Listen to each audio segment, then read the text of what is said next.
What happened to the hand the other night? I don't know specifically. I know I tried to go for a steal at some point and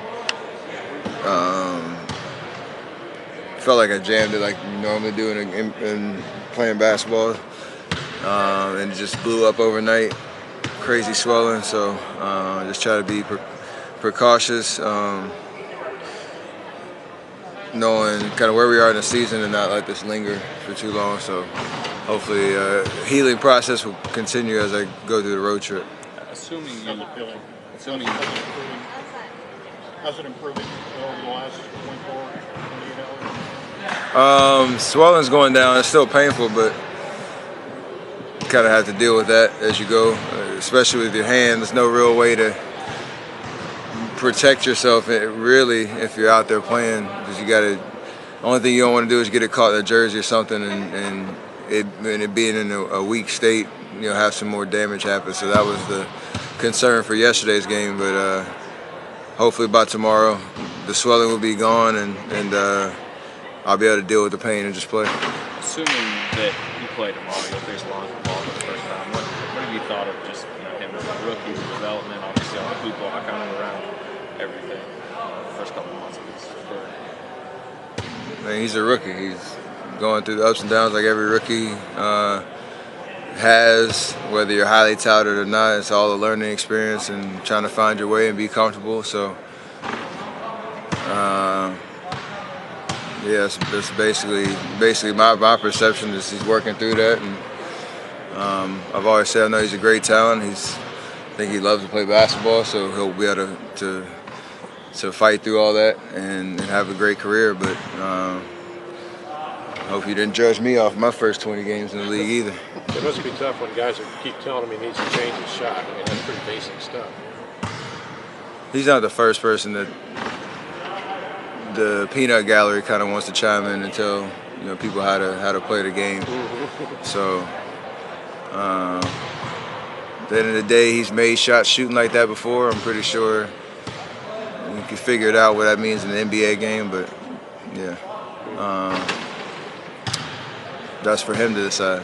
There'll probably be some type of swirling storyline about what his dad said last year about you, and that it might be extra motivation for you. Is it at all?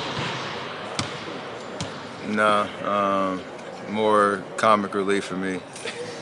You need that from time to time, so that's about it. What did you learn about the team last night, watching the game? I mean, we're deep, we're versatile. We have guys that can make all around the floor. Just obviously last night with certain lineups that we had out there in the rotation was drastically different than it's been. Even when I sit and Katie plays, or vice versa, or Draymond's out, having me and Kay out for the first time was a little different. Just with how you kind of end quarters and play calls that we can kind of get us through some lulls throughout the course of the game. But I mean, they competed, they played hard. Game could have gone either way, and considering how well Sacramento played down the stretch, you got to give them some credit as well for going out and winning the game. But we showed some heart, and I think it was a great experience for everybody just to know how we can adjust when guys are up. Last night was a special circumstance with you and KD out there. You did have a 10-point lead that they came back and won, and I think it's like the fourth time this year you guys have lost a game where you had a double-digit lead. Some of them double-digit leads have been pretty big. You guys have been so good at protecting those kind of leads over the last few years. What do you think's happening getting leads back? It's a combination of a lot of things. Defensive lapses that give the other team confidence and they take advantage of it. Some games it's been turnovers. Some games it's been foul trouble.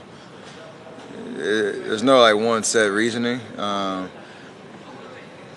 it's a good learning lesson for us throughout the course of the season that value those leads, value our approach no matter what the score is, and figure out how to close games out. So we're going to need that down the stretch of the season, and even in the playoffs when you jump on a team early and you got to figure out how to sustain that for 48 minutes. But I'm not really worried about that per se, because I think it's been different things each time, and there's no real glaring kind of weakness at all. It's kind of what Steve said. He said you guys aren't really stepping on people's throats like you have in the last couple of years, but eventually you're going to have to get back to that. For sure.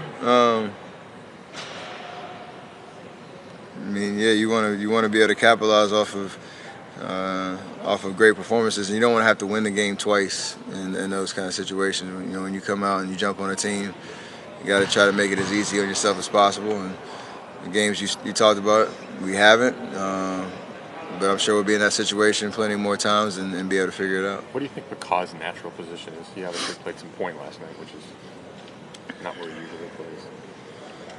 I mean, I think he has the skill set to do both. Play, off the ball and on. His ball handling is solid enough that he can penetrate and probe and run pick and roll. And he's also explosive with his first step, trying to get in the paint and make plays. So he kind of falls into that category of being able to do both. I don't know what he prefers, but the positionless NBA that is kind of taking place, he's suitable for anywhere you put him out there, because he's another one of those guys that has a lot of intangibles that might not show up on a stat sheet, but help your team win and make him a threat on the floor. So as long as he keeps that up, he'll be fine. Will you wear a hand, like wrap or whatever, tomorrow when you play, you think? Yeah, something. Trying to figure that out. A lot of different options. Does it affect you? I mean, did it affect you at all while you're shooting it at? The whole point is just try to take some of the pain away, because there's so much emotion and I guess effective when the ball, whether you're catching a pass or dribbling, trying to limit that motion as much as I can. So hopefully, as long as I got these two fingers, I can shoot and be fine. Is it more the finger or the top of the hand? Just more the whole right ring finger. So Got it. yeah. Steve makes an effort to keep everybody involved, but it's a challenge, obviously, with the depth of this team. For you personally, like how long does it take getting into a season before you're comfortable with basically any combination you might be with on the court? I mean, every year is different. Just one guy can make a huge difference when it comes to how you put together that five-man lineup.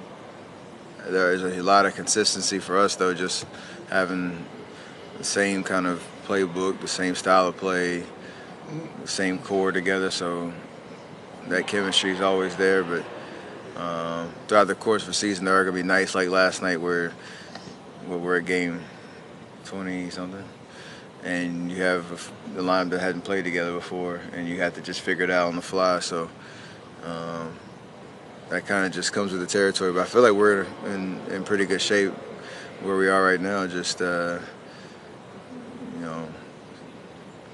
continuing to refine and be more efficient and execute, especially on the offensive end in the half court. No matter what lineups out there, knowing what play calls are best suited for the guys that are out there on the floor. So that perspective is always like a work in progress. So I think you can always get better at it.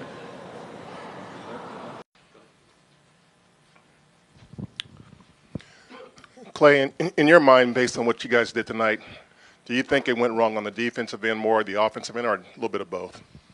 I think both. I mean, we were up 4 with like 2 minutes left, if I can remember. Took a couple forced shots and a couple bad fouls, but easily could have won that game.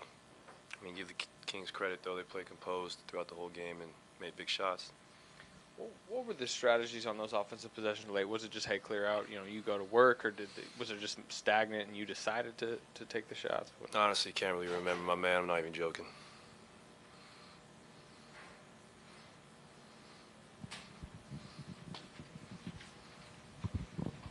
Did you feel any more pressure to score today without KD and Steph?